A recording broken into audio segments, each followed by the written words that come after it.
April 1814. Napoleon Bonaparte, the Emperor of France, had been exiled to the island of Elba. But he was not finished. He had a plan: to escape to America and start anew.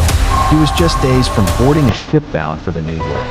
But what if he had made it? Napoleon was a master of risk.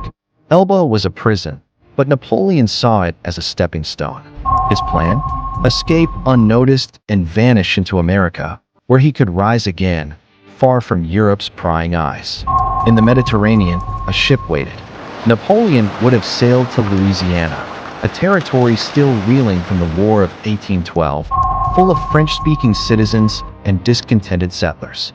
The stage was set for him to reclaim his empire. But fate intervened. Napoleon was caught before he could set sail. What if he had succeeded? What if he had escaped?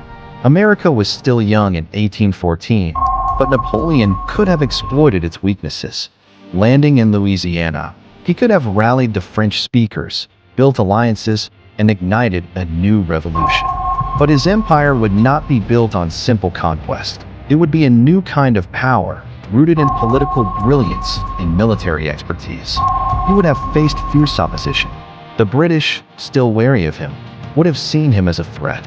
The United States would have been forced to choose: fight or forge an alliance with the French emperor in exile. But what if Napoleon succeeded?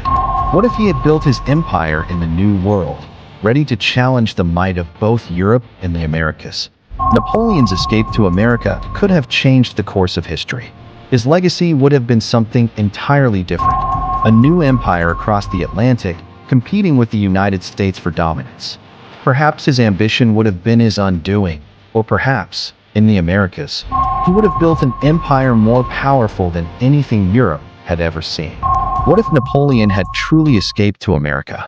Would the world be different today?